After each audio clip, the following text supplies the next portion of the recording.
Hello and good morning, dear students. Welcome to all of you for this online lecture session. I am Ms. Sonam Pawar, and today we have continued our subject of human resource management. And today's lecture we have discussed the concept of incentive plans, objectives of incentive plans, and need for incentive plans in India. आपण या ठिकाणी human resource management या सब्जेक्टचा study करीत आहोत आणि आजच्या लेक्चर्समध्ये incentive plans ही जी काही कन्सेप्ट आहे ती नक्की काय आहे, त्याचे मीनिंग, त्याची काही डेफिनेशन्स, ओके. आणि त्याचबरोबर हे इन्सेंटिव्ह प्लान्स प्रत्येक कंपनीने, प्रत्येक बिझनेस ऑर्गनायझेशनने का फ्रेम केली पाहिजे, अशी प्लान्स कशासाठी ठरवले पाहिजे, त्या पाठीमागील त्या कंपनीचे, त्या ऑर्गनायझेशनचे ऑब्जेक्टिव्ज कोणते आहेत ते देखील डिस्कस करणार आहोत. आणि हे जे काही इन्सेंटिव्ह प्लान्स आहेत त्याची गरज, ओके, आपल्या इंडियामध्ये का आहे, कशासाठी आहे, त्याचे देखील डिस्कशन आजच्या लेक्चर्समध्ये करणार आहोत. तर प्रिव्हियस लेक्चर्समध्ये आपण, ओके, हा जो काही ह्युमन रिसोर्स मॅनेजमेंट सब्जेक्ट आहे त्यामधील युनिट नंबर 3 हे स्टार्ट केले आहे. त्यामध्ये एम्प्लॉईज रेम्युनरेशन ही कन्सेप्ट काय आहे, त्याची मीनिंग, त्याची डेफिनेशन्स आणि एम्प्लॉईजना रेम्युनरेशन म्हणजे त्यांचे कंपेन्सेशन का दिले पाहिजे, त्याची ऑब्जेक्टिव्ज कोणते आहेत ते देखील डिस्कस केले आहेत. आणि एम्प्लॉईजना रेम्युनरेशन देण्यासाठी बिझनेस ऑर्गनायझेशन ज्या काही मेथड्स यूज करतात त्यामध्ये टाईम रेट मेथड आणि पीस रेट मेथड यांचे देखील डिस्कशन केले आहे. त्यांचे मीनिंग काय, एम्प्लॉईजना रेम्युनरेशन देण्यासाठी या ज्या काही मेथड्स यूज केले जातात, ओके, त्यासाठी कोणता फॉर्म्युला यूज करतात जेणेकरून त्या एम्प्लॉईचे रेम्युनरेशन कॅल्क्युलेट करणे सोपे होईल. मग तो फॉर्म्युला देखील आपण प्रिव्हियस लेक्चर्समध्ये डिस्कस केला आहे. आजच्या लेक्चर्समध्ये आपण न्यू कन्सेप्ट म्हणजे इन्सेंटिव्ह प्लान्स ही जी काही कन्सेप्ट आहे ती नक्की काय आहे, ओके, त्याचे मीनिंग, त्याची डेफिनेशन्स आणि त्याची ऑब्जेक्टिव्ज हे डिस्कस करणार आहोत. Now let's see incentive plans. Firstly, what is mean by incentive plans? Incentive plans are methods in which employees of an organization are kept motivated for the work that they do and are given incentives on reaching or accomplishing certain organization goals. तर या ठिकाणी incentive plans, okay, अत्यंत simple meaning आहे की incentive plans म्हणजे नक्की काय. आता बिझनेस ऑर्गनायझेशन आहे, त्या ऑर्गनायझेशनमध्ये अनेक एम्प्लॉईज हे काम करीत असतात, ओके. त्याचबरोबर ते जे काही काम करतात ते काम कशासाठी करतात, तर जी काही ऑर्गनायझेशन आहे त्या ऑर्गनायझेशनची जी ऑब्जेक्टिव्स ठरलेली असतात, त्यांची जी एम्स ठरलेली असतात ते टाईम टू टाईम अचीव झाली पाहिजे, ओके. त्याचबरोबर ते जे काही काम करतात, ते जे ऑर्गनायझेशनमध्ये कॉन्ट्रीब्युशन देतात त्यासाठी काहीतरी रिटर्न्स, ओके, त्या केलेल्या कामाचा मोबदला त्यांना मिळावा यासाठी करतात. त्याचबरोबर त्यांच्या जे काही नीड्स असतील, त्यांचे जे काही वॉन्ट्स असतील, ओके, त्याचबरोबर सोशल स्टेटस मिळवण्यासाठी देखील, ओके, अशा अनेक रिझनसाठी एम्प्लॉईज प्रत्येक ऑर्गनायझेशनमध्ये किंवा कंपनीमध्ये, ओके, कुठे ना कुठे काम करत असतो. मग आता ऑर्गनायझेशनची जे काही एम्स असतील ते टाईम टू टाईम अचीव होणे गरजेचे असते. मग ते अचीव कसे होऊ शकेल, त्यासाठी फर्स्टली काय करावे लागते, जी काही एम्प्लॉईज आहेत त्या एम्प्लॉईजचा जो काही परफॉर्मन्स असेल तो परफॉर्मन्स चांगला करावा लागतो. मग ते एम्प्लॉईज कधी परफॉर्मन्स चांगला करू शकते, जर त्यांना केलेल्या कामाचा मोबदला योग्य त्या रीतीने मिळत असेल, ओके. त्याचबरोबर ते जे काही काम करतात त्या कामापासून त्यांना समाधान मिळत असेल, ओके, त्यानंतरच ते त्या ऑर्गनायझेशनमध्ये चांगल्या प्रकारे काम करू शकतात. मग त्यांनी चांगल्या प्रकारे काम करावे, ऑर्गनायझेशनचे जे काही ऑब्जेक्टिव्ज असतील, त्यांचे जे काही गोल्स असतील ते टाईम टू टाईम अचीव करण्यासाठी मदत करावी, ओके, त्यांची हेल्प व्हावी, यासाठी प्रत्येक बिझनेस ऑर्गनायझेशन, प्रत्येक कंपनी असे इन्सेंटिव्ह प्लान्स हे फ्रेम करीत असतात, ते ठरवित असतात, ओके. इन्सेंटिव्ह प्लान्सलाच इन मराठीमध्ये प्रोत्साहन योजना, ओके, प्रोत्साहन योजना असे देखील म्हटले जाते. आणि हे इन्सेंटिव्ह प्लान अशी पद्धत आहे, अशी मेथड आहे की ज्यामध्ये ऑर्गनायझेशनमधील जे एम्प्लॉईज आहेत त्या एम्प्लॉईजना काम करण्यासाठी प्रवृत्त केले जाते, ओके. त्या एम्प्लॉईजने इफिशियंटली काम करावे, चांगल्या प्रकारे काम करावे आणि ऑर्गनायझेशनची जी काही ऑब्जेक्टिव्ज असतील ती ऑब्जेक्टिव्ह फुलफिल करण्यासाठी, ती अचीव करण्यासाठी त्या एम्प्लॉईजना या ठिकाणी प्रोत्साहित केले जाते, एक प्रकारे मोटिवेट केले जाते. आणि मोटिवेट करण्यासाठी एम्प्लॉईजना मोटिवेट करण्यासाठी असे वेगवेगळ्या प्रोत्साहन योजना म्हणजे इन्सेंटिव्ह प्लॅन्स ही प्रत्येक बिझनेस ऑर्गनायझेशन फ्रेम करीत असते. And the incentive plans can be for lower level employees, middle management and senior management. आता हे जे काही इन्सेंटिव्ह प्लॅन्स आहेत हे जी काही प्रोत्साहन योजना आहे ते नक्की कोणासाठी असतात, तर ऑर्गनायझेशनमध्ये तुम्हाला तर माहितीच आहे की high level management, lower level management आणि मिडल लेवल मॅनेजमेंट असे तिन्ही लेवलला जे मॅनेजमेंट आहे त्या ठिकाणी जे एम्प्लॉईज काम करतात त्या सर्वांसाठी हे इन्सेंटिव्ह प्लॅन्स ठरविले जातात. यामध्ये lower level employees, middle management and senior management या सर्वांसाठी असे इन्सेंटिव्ह प्लॅन्स प्रत्येक कंपनी, प्रत्येक बिझनेस ऑर्गनायझेशन ठरवित असते. It usually comprises of incentive like profit sharing, project bonuses, stock option, sales commission etcetera. आता नक्की इन्सेंटिव्ह प्लॅन्समध्ये नक्की कोणत्या गोष्टींचे प्लॅन्स ठरवले जाते, मग यामध्ये या प्रोत्साहन योजनामध्ये अनेक प्रकारचे प्रोत्साहित योजना ठरवल्या जातात. यामध्ये profit sharing, project bonuses, stock options and sales commission अशा अनेक योजना ठरवल्या जातात. आणि त्यामधून काय केले जाते, ते जे काही एम्प्लॉईज आहेत त्या एम्प्लॉईजना याच्यामधून काही शेअर त्यांना दिला जातो आणि त्यांना काम करण्यासाठी प्रोत्साहित केले जाते, एक प्रकारे मोटिवेट केले जाते. Incentive plans are plans for low level employees who are at the bottom of the organization hierarchy which mostly includes staffs and first line supervisors.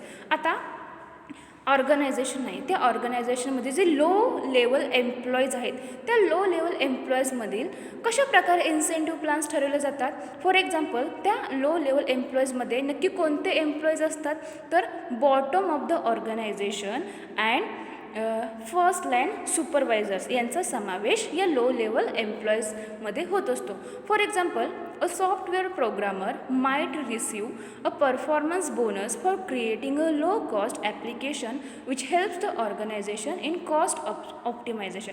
For example आता लो लेवलमधील जे एम्प्लॉईज आहेत त्यांना जर इन्सेंटिव्ह द्यायची असेल, त्यांना प्रोत्साहित योजना जर त्यांच्यासाठी ठरवायची असतील तर नक्की कशा प्रकारे त्यांना प्रोत्साहित करण्यासाठी प्लॅन्स ठरवले जाऊ शकतात. तर फॉर एक्झाम्पल सॉफ्टवेअर प्रोग्रामर आहे जो काही सॉफ्टवेअर प्रोग्रामर आहे त्याला कमी किमतीचा काय केला जातो, त्याने जर अनुप्रयोग तयार करण्यासाठी परफॉर्मन्स बोनस मिळू शकतो. जो काही सॉफ्टवेअर प्रोग्रामर आहे त्यांनी काय केले असेल, एक चांगला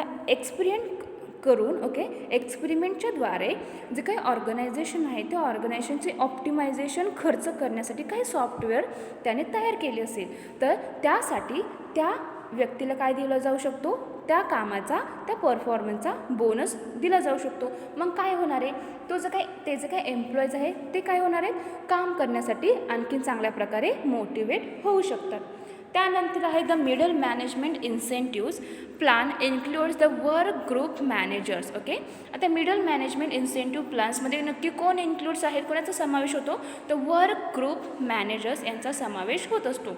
for example IT manager would get a performance bonus for completing all the work projects in time and within the budget allocated to him. आता जो काही IT मॅनेजर आहे ते IT मॅनेजरने काय केलं असेल, त्यांना जे काही वर्क प्रोजेक्ट्स दिलेले असतात ते वर्क प्रोजेक्ट्स चांगल्या प्रकारे complete time to time complete करून दिले असतील तर ते ऑर्गनायझेशन काय करणार आहे, तर त्याने जे काही परफॉर्मन्स केला आहे त्या परफॉर्मन्सचा त्याला बोनस देऊ शकतात. बोनस दिला जातो आणि त्याच्यामधून ते जे काही मॅनेजर आहे ते मोटिवेट होत असतो की मी अशा प्रकारे काम केलं आहे त्यामुळे ते ऑर्गनायझेशनने मला माझ्या परफॉर्मन्सचा काय दिला आहे, बोनस दिलेला आहे. मग यामधून ते मॅनेजर्स काय होणार आहेत, मोटिवेट होऊ शकतात. म्हणून अशा प्रकारे एम्प्लॉईजला मोटिवेट करण्यासाठी त्यांनी काम जास्त चांगल्या प्रकारे करावे, वेळेमध्ये करावे, त्यांनी त्यांचा परफॉर्मन्स इम्प्रूव्ह करावा, यासाठी त्यांना हे इन्सेंटिव्ह दिले जाते. त्यांना अशा वेगवेगळ्या प्रोत्साहित योजना फ्रेम करावे लागतात आणि असे इन्सेंटिव्ह देण्यासाठी ते जे काही काम करतात त्या कामाचा त्यांना बोनस दिला जातो किंवा प्रॉफिटमध्ये शेअर त्यांना शेअरिंग दिले जाते. त्याचबरोबर स्टॉक ऑप्शन हा देखील त्या ठिकाणी यूज केला जातो, जेणेकरून ते एम्प्लॉईज काय व्हावे, काम करण्यासाठी मोटिवेट व्हावे. त्यानंतर incentive plans for upper management is applicable to executive employees. Upper लेवलचे जे काही मॅनेजमेंट आहे त्याच्यामध्ये नक्की कोणते एम्प्लॉईज इन्व्हॉल्व असतात, त्यामध्ये एक्झिक्युटिव्ह एम्प्लॉईज हे इन्व्हॉल्व असतात आणि त्यांच्यासाठी देखील असे इन्सेंटिव्ह प्लॅन्स ठरवले जातात. For example, a controller for maintaining very high cash flow during difficult times will receive company stock option for such an exceptional performance. For example, आता एखाद्या डिफिकल्ट टाईम्समध्ये जो काही कंट्रोलर आहे त्या कंट्रोलरने काय केले असेल तर हाय कॅश फ्लो योग्य त्या प्रकारे मेंटेन केलं असेल आणि कंपनीला चांगल्या प्रकारे त्याने परफॉर्मन्स करून दाखवलं असेल तर ते कंपनी काय होणार आहे, त्याला चांगल्या प्रकारचे त्या ठिकाणी बोनस देऊ शकतो. त्या ठिकाणी स्टॉक ऑप्शन्स क्रिएट केला जाऊ शकतो. तर अशा प्रकारे लो लेवल मॅनेजमेंट त्याचबरोबर middle management and upper management या ठिकाणी जे एम्प्लॉईज काम करतात त्यासाठी वेगवेगळ्या इन्सेंटिव्ह प्लॅन्स प्रत्येक बिझनेस ऑर्गनायझेशन ही फ्रेम करीत असते आणि त्याच्यामधून जे एम्प्लॉईज आहेत ते एम्प्लॉईज काम करण्यासाठी प्रोत्साहित होत असतात. त्यांना मोटिवेट करण्यासाठी अशा वेगवेगळ्या योजना प्रत्येक बिझनेस ऑर्गनायझेशन ठरवित असते. मग यामध्ये त्यांना सेल्समधून काही कमिशन दिले जाते, प्रॉफिटमध्ये त्यांना हिस्सा दिला जातो किंवा स्टॉक ऑप्शन देखील त्या ठिकाणी उपलब्ध करून दिला जातो आणि ते जे काही काम करतात त्याचे एक बोनस देखील त्यांना या इन्सेंटिव्ह प्लॅन्सच्या माध्यमातून दिले जाते. तर अशा प्रकारे हे इन्सेंटिव्ह प्लॅन्स आहेत ज्याचा उपयोग जे काही एम्प्लॉईज आहेत त्या एम्प्लॉईजना काम करण्यासाठी प्रवृत्त करण्यासाठी त्यांना मोटिवेट करण्यासाठी प्रत्येक कंपनी फ्रेम करीत असते. Now let's see definitions of incentive plans. मग या इन्सेंटिव्ह प्लॅनचे काही डेफिनेशन्स आहेत. फर्स्ट डेफिनेशन आहे अकॉर्डिंग टू डेल यॉर्डर यांची. तर यांच्या मते इन्सेंटिव्ह प्लॅन्स नक्की काय आहे, तर incentive wages relate earnings to productivity and may use premiums, bonuses or a variety of rates to compensate for superior performance. तर इन्सेंटिव्ह वेजेस म्हणजे नक्की काय, प्रोत्साहित मजुरी किंवा प्रोत्साहित योजना या कशासाठी आहेत, त्या कोणासाठी आहेत, तर त्या फर्स्टली एम्प्लॉईजसाठी फ्रेम केले जातात. त्या कशासाठी केल्या जातात, तर जो काही एम्प्लॉईज आहे त्या एम्प्लॉईजने काम करण्यासाठी प्रवृत्त व्हावे, त्यांना मोटिवेट करण्यासाठी असे इन्सेंटिव्ह प्लॅन्स प्रोत्साहित योजना ठरवल्या जातात. आणि याच्यामधून जे काही एम्प्लॉईज आहेत त्या एम्प्लॉईजना ते जे काही त्यांचा परफॉर्मन्स आहे, ज्यांचा जो काही सुपेरियर परफॉर्मन्स असेल तर त्याच्या बदल्यात त्यांना अर्निंग्स हा देखील अर्निंगचा एक चांगला प्रकारचा सोर्स आहे की त्याच्या माध्यमातून एम्प्लॉईज काय करू शकतो, जास्त प्रमाणात वेजेस मिळवू शकतो. यामध्ये त्यांना त्यांच्या सुपेरियर परफॉर्मन्सच्या बदल्यात काही प्रीमियम्स, बोनसेस किंवा variety of rates to compensate याच्या माध्यमातून त्यांना असे इन्सेंटिव्ह वेजेस दिले जातात. एक प्रकारचा अर्निंग्स त्या एम्प्लॉईजना मिळत असतो. म्हणून त्या इन्सेंटिव्ह प्लॅन्स अत्यंत इम्पॉर्टंट आहे आणि याच्यामधून जी ऑर्गनायझेशन आहे, जी काही कंपनी आहे त्या कंपनीची प्रोडक्टिव्हिटी देखील इन्क्रीज होत असते आणि प्रोडक्टिव्हिटी इन्क्रीज होते.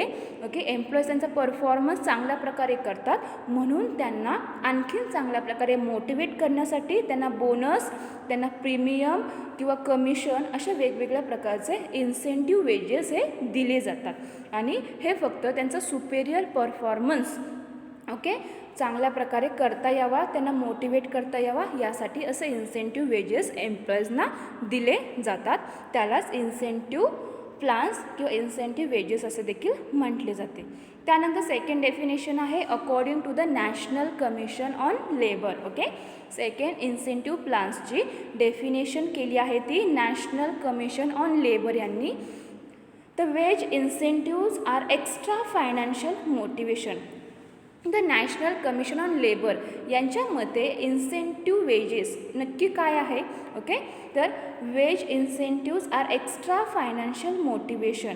तर ते एक्स्ट्रा जास्तीचे काय आहे तर फायनान्शियल मोटिवेशन आहे. त्याच्यामधून त्या एम्प्लॉईजना जास्तीचे उत्पन्न मिळत असते, जास्तीचे वेजेस, त्यांची मजुरी, त्यांनी केलेल्या कामाची मजुरीही मिळत असते. And they are design to stimulate human effort by rewarding the person over and above the time rated remuneration for improvements in the present or targeted results. तर ते प्रेझेंट सिच्युएशनमध्ये ज्याप्रमाणे काम करतात आणि त्यांना जे काही टार्गेट दिलेले असतात त्या टार्गेटचा रिझल्ट चांगल्या प्रकारचा यावा, त्यांनी त्यांचा परफॉर्मन्स इम्प्रूव्ह करावा. ओके, यासाठी त्यांना हे वेज इन्सेंटिव्ह हे दिले जाते आणि त्याच्यामधून ते चांगल्या प्रकारे जास्तीत जास्त परफॉर्मन्स चांगला करण्याचा प्रयत्न करतात. त्याच्यामधून ते ऑर्गनायझेशन प्रोडक्टिव्हिटी इन्क्रीज होते आणि ऑर्गनायझेशनचे जे काही गोल्स असतील, त्यांचे जे काही ऑब्जेक्टिव्ज असतील ते टाईम टू टाईम फुलफिल करण्यासाठी, ते अचीव करण्यासाठी हे एम्प्लॉईज कॉन्ट्रीब्यूट करीत असतात. म्हणून त्या एम्प्लॉईजना आणखीन चांगल्या प्रकारे मोटिवेट करण्यासाठी त्यांना हे वेज इन्सेंटिव्ह दिले जाते आणि हा एक एक्स्ट्रा फायनान्शियल ओके जास्तीचे पैसे मिळवण्यासाठी, ओके जास्तीची मजुरी मिळवण्यासाठी चांगल्या प्रकारचा सोर्स आहे आणि याच्यामधून ते एम्प्लॉईज आणखीन काम करण्यासाठी मोटिवेट होत असतात. ओके, त्यांना प्रेरणाही मिळत असते. तर अशा प्रकारे अत्यंत सिंपल डेफिनेशन डेल यॉर्डर यांनी आणि नॅशनल कमिशन ऑन लेबर यांनी केलेली आहे. त्यानंतर हे जे काही इन्सेंटिव्ह स्कीम्स आहेत किंवा प्लान्स आहेत ते कशासाठी फ्रेम केल्या पाहिजे, त्या पाठीमागील ऑब्जेक्टिव्ज काय आहेत ते आपण या ठिकाणी डिस्कस करणार आहोत. तर या ठिकाणी 4 ऑब्जेक्टिव्ज तुम्हाला सांगितले आहेत की दिले आहेत की वेज इन्सेंटिव्ह स्कीम्स किंवा प्लान्स कशासाठी ठरवल्या पाहिजे. फर्स्ट ऑब्जेक्टिव्ज आहे to improve the profit of a firm through a reduction in the unit cost of labor and materials or both. Okay, first objective काय आहे की वेज इन्सेंटिव्ह स्कीम्स किंवा plans कशासाठी ठरवले पाहिजे, कशासाठी फ्रेम केले पाहिजे. तर to improve the profit of a firm. Okay, to improve the profit of a firm through a reduction in the unit cost of labour and materials or both. तर जी काही फर्म आहे, जी बिझनेस फर्म आहे, जी business organisation आहे, त्या ऑर्गनायझेशनचा जो काही profit आहे ओके तो इम्प्रूव्ह करायचा असेल, त्याच्यामध्ये ओके ग्रोथ करायची असेल, तो इन्क्रीज करायचा असेल तर तो कसा होऊ शकेल. तर जे काही प्रोडक्ट तयार केले जाते ओके ते प्रोडक्ट तयार करण्यासाठी, ते युनिट तयार करण्यासाठी जे कॉस्ट, जे काही खर्च ओके लागत असतो तो खर्च कमीत कमी करून ओके तो खर्च कमीत कमी करून त्या ऑर्गनायझेशनची ओके प्रॉफिट हा वाढू शकतो. त्याचबरोबर ती वस्तू तयार करण्यासाठी जे काही मटेरियल वापरले जाते आणि ते मटेरियल वापरण्याचा जो काही खर्च आहे तो पण या ठिकाणी कमी केला जाऊ शकतो. आणि हे सर्व कमी करण्यासाठी ओके या एम्प्लॉयची मदत होते. आणि जर एम्प्लॉईजना मोटिवेट केले ओके त्यांना काम करण्यासाठी मोटिवेट केले तर ते काय करणार आहेत, चांगल्या प्रकारे काम करणार आहेत. तो त्यांचा जो काही वेस्ट टाईम आहे तो त्या ठिकाणी टाईम ते वेस्ट करणार नाहीत आणि त्यामधून त्या लेबर, मटेरियल्स आणि युनिट कॉस्ट हे कमीत कमी करून त्या ऑर्गनायझेशनचा प्रॉफिट हा इम्प्रूव्ह करता येऊ शकतो, तो वाढविता येऊ शकतो. यासाठी हे इन्सेंटिव्ह स्कीम्स अत्यंत इम्पॉर्टंट असतात. हा त्याच्या पाठीमागील फर्स्ट ऑब्जेक्टिव्ह आहे की जे प्रोडक्ट तयार केले जाते, जे युनिट तयार केले जाते, ते युनिट तयार करण्यासाठी जो खर्च असतो तो खर्च कमी करावा, तो रिड्यूस करावा आणि त्यासाठी त्या कंपनीची, त्या ऑर्गनायझेशनची प्रॉफिट इम्प्रूव्ह करावा. हा त्या पाठीमागील फर्स्ट ऑब्जेक्टिव्ह आहे. त्यानंतर सेकंड ऑब्जेक्टिव्ह आहे to avoid or minimise additional capital investment for the expansion of production capacity. Okay, second objective काय आहे की इन्सेंटिव्ह स्कीम्स किंवा प्लान्स कशासाठी ठरवले पाहिजे, कशासाठी फ्रेम केले पाहिजे, तर to avoid or minimise additional capital investment for the expansion of production capacity. तर प्रोडक्शन कॅपॅसिटी एक्सपांड करण्यासाठी काही कॅपिटल त्या ठिकाणी इन्व्हेस्ट केली जाते. ओके, ॲडिशनल कॅपिटल अशी इन्व्हेस्ट केली जाते. मग अशी ॲडिशनल कॅपिटल इन्व्हेस्टमेंट कमी करता यावी, ओके, किंवा ती अवॉइड करता यावी यासाठी देखील हे इन्सेंटिव्ह स्कीम्स किंवा प्लान्स ठरविले जातात. त्यानंतर थर्ड ऑब्जेक्टिव्ह आहे to increase a workers earnings without dragging the firm into a higher wage rate structure regardless of productivity. Third objective कोणता आहे, हा देखील अत्यंत इम्पॉर्टंट ऑब्जेक्टिव्ह आहे की प्रत्येक कंपनीने, प्रत्येक बिझनेस फर्मने इन्सेंटिव्ह स्कीम्स किंवा प्लान्स का फ्रेम केले पाहिजे, का ठरवले पाहिजे, तर to increase a workers earnings, जे एम्प्लॉईज आहेत त्या एम्प्लॉयचा अर्निंग्स इन्क्रीज करता यावा. आणि जर असे वर्कर्सचे अर्निंग्स इन्क्रीज करायचे असेल तर ते कसे होऊ शकते, तर without dragging the firm into a higher wage rate structure. तर जे काय एम्प्लॉईजना रेम्युनरेशन दिले जाते, त्यांनी केलेल्या कामाचा जो काही मोबदला दिला जातो तो वेजेस किंवा सॅलरीज याच्या स्वरूपात दिला जातो. मग त्यासाठी त्या ऑर्गनायझेशनला कशा प्रकारे त्यांना त्यांची सॅलरी दिली पाहिजे, कशा प्रकारे त्यांचे वेजेस दिले पाहिजे, ओके, यासाठी एक स्ट्रक्चर तयार करावे लागते. ओके, मग ते स्ट्रक्चर तयार करण्यापेक्षा ओके असे वेगवेगळे हायर वेज रेट स्ट्रक्चर या ठिकाणी कोणत्याही प्रकारचे न ठरविता without dragging the firm into higher wage rate structure त्या एम्प्लॉईजना, त्यांचे जे काही वर्कर्सना अर्निंग्स इन्क्रीज करता यावी यासाठी हे इन्सेंटिव्ह स्कीम्स प्रत्येक फर्म ठरवित असते. आणि लास्ट आहे तो म्हणजे to use wage incentives as a useful tool for securing a better utilisation of manpower. तर तुम्हाला माहितीच आहे की प्रत्येक ऑर्गनायझेशनची मोस्ट इम्पॉर्टंट असेट म्हणजे मॅनपॉवर, म्हणजे ह्युमन रिसोर्स. आता त्या ह्युमन रिसोर्सचा ऑर्गनायझेशनमध्ये रिक्रूट केली असेल, ओके, ती अपॉइंट केली असेल तर त्या एम्प्लॉईजकडून चांगला परफॉर्मन्स करून घेणे, ओके, त्यांनी इफिशियंटली काम करावे यासाठी त्यांना मोटिवेट केले जाते. आणि त्या मॅनपॉवरचा बेटर युटिलायझेशन व्हावा, ओके, यासाठी हे वेज इन्सेंटिव्ह जे काही प्लान्स आहेत अत्यंत युजफुल टूल आहे की ज्याच्या माध्यमातून एम्प्लॉईज काम करण्यासाठी मोटिवेट होतात आणि चांगल्या प्रकारे परफॉर्मन्स देऊ शकतात.